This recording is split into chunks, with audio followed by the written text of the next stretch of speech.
ડાંગ જિલ્લામાં ગેરકાયદેસર રિસોર્ટ અને ટેન્ટ હાઉસ પર કાર્યવાહી કરતા કલેક્ટર નાયબ જિલ્લા વિકાસ અધિકારીને તપાસના આદેશ આપવામાં આવ્યા હતા. તપાસ દરમિયાન જિલ્લામાં કુલ 63 જેટલા બાંધકામો ગેરકાયદેસર જણાઈ આવ્યા છે. ચોમાસું બેસતા જ ડાંગની લીલીછમ વાદીઓ અને ગિરિમથક સાપુતારાનું કુદરતી સૌંદર્ય માણવા દેશ વિદેશથી પ્રવાસીઓનો ઘોડાપુર ઉમટી રહ્યો છે.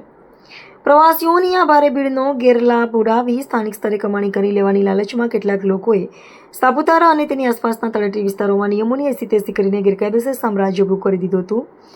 વહીવટીતંત્રની કોઈપણ પ્રકારની પરવાનગી લીધા વિના આજે જંગલ અને ગ્રામ્ય વિસ્તારોમાં ટેન્ટ હાઉસ, રિસોર્ટ, હોટેલો, ધાબા અને ગેમ ઝોન બનાવી દેવામાં આવ્યા હતા. ડાંગ જિલ્લાના એક જાગૃત નાગરિક આ ગંભીર મુદ્દા અને ગેરકાયદેસર ગેમ ઝોન અંગે સરકારના ઓનલાઈન સ્વાગત કાર્યક્રમમાં પુરાવા સાથે સવાલ ઉઠાવ્યા હતા. પ્રજાના પ્રશ્નો પ્રત્યે ગંભીરતા દાખવતા ડાંગ જિલ્લા કલેક્ટરે આ બાબતે તટસ્થ અને તાકીદની તપાસ કરવા નાયબ જિલ્લા વિકાસ અધિકારી DYDDOને આદેશ આપ્યા હતા. કલેક્ટરના આદેશ બાદ નાયબ જિલ્લા વિકાસ અધિકારીની આગેવાનીમાં શરૂ થયેલી તપાસમાં સમગ્ર ડાંગ જિલ્લામાં સરકારી મંજૂરી વગર ધમધમતા કુલ 63 જેટલા ગેરકાયદેસર બાંધકામો મળી આવ્યા છે. આ બાંધકામોમાં મોટા પાયે પ્રવાસીઓ પાસેથી ભાડું વસૂલતા લક્ઝરી ટેન્ટ હાઉસ અને રિસોર્ટ સામેલ છે, જે પર્યાવરણ અને સુરક્ષાના નિયમોને નેવે મૂકીને ચલાવવામાં આવી રહ્યા હતા.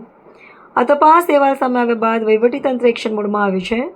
નાયબ જિલ્લા વિકાસ અધિકારીએ આ મામલે કડક વલણ અપનાવતા ગેરકાયદેસર બાંધકામો જે પંચાયતની હદમાં આવતા હોય તે પંચાયતના સરપંચો અને તલાટીઓને તાત્કાલિક અસરથી આ તમામ 63 બાંધકામોને સીલ કરવા માટે આદેશ જારી કરી દીધા છે.